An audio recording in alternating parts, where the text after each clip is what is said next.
What's up guys, Tyler here with Game On Fishing. Last week I showed you guys one of my favorite rigs of all times, the Texas rig.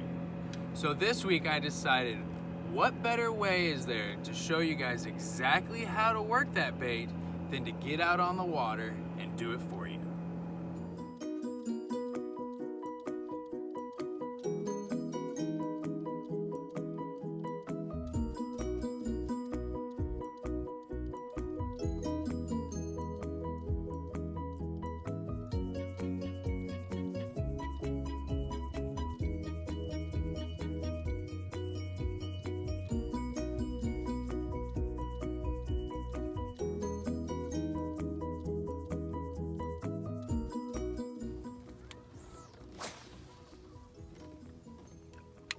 So one of the most important parts of being successful with the Texas rig is selecting the right rod.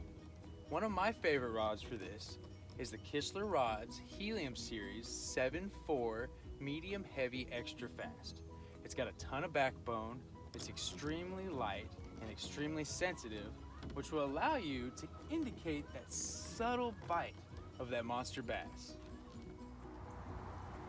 Another very important factor in getting the most out of that Texas rig is making sure your line matches the water you are fishing. Now what do I mean by that? Two things, clarity and diameter. I truly believe that largemouth and especially smallmouth bass can be very line sensitive under most circumstances. With that said, I am a huge fan of fluorocarbon and 95% of the time it is the type of line I prefer. Fluorocarbon is the most clear and abrasion-resistant line out there. In clear water, in very high-pressured fisheries, or in the tournament situation where you have to fish behind another boat, fluoro will shine where other lines do not. In shallow, clear to stained water with sparse covers such as scattered grass, chunk rock, and buckbrush, my line of choice is the Bass Pro Shops 14-pound XPS fluorocarbon. And typically I have zero issues getting those fish out of that cover and into the boat. On a very rare occasion where I have extremely clear water, it's post front and or the fish are just being extremely finicky, I will go as low as 12 pound just to try and get that extra bite or two. But typically 14 or 15 pound will do the trick. Fishing out a little deeper across less sparse cover, deep timber, rock, or in a situation where I know I'm around a lot of big fish, I prefer 17 and on occasion up to 20-pound fluorocarbon, which gives me just a little more backbone to get those fish out of the deep structure and into the live well. I'd say about the other 5% of the time I'm using heavy braid, although I do prefer 20 or even 25-pound fluorocarbon if I can get away with it, in extremely heavy covers such as punching grass, flipping thick flooded timber, or any application where giving that fish even an inch of slack line can potentially mean the difference in getting wrapped up and losing that fish or successfully landing it.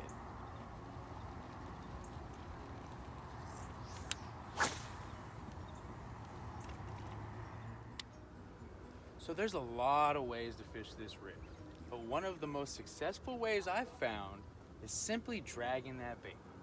So what you'll do is cast that bait out and allow it to sink all the way to the bottom. Once you've hit the bottom, you'll drag that bait. Use that reel to pull the slack out of that line.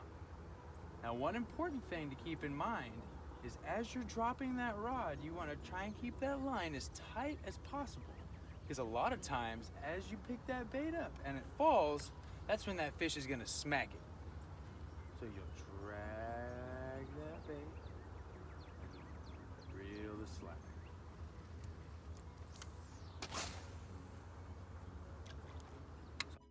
Now on to selecting the right weight. So how much weight is too much weight? This will depend on a few different conditions, but three factors stand out the most to me when choosing a weight size. Those are wind speed, water depth, and using tungsten versus lead. Typically, the rule of thumb I like to go by and had the most success with is using the least weight possible to get that bait down and still thoroughly work that Texas rig along the bottom while comfortably being able to distinguish the difference between that rig hitting a rock pile or whatever structure you are fishing and that sometimes oh so subtle bite of a big old bass.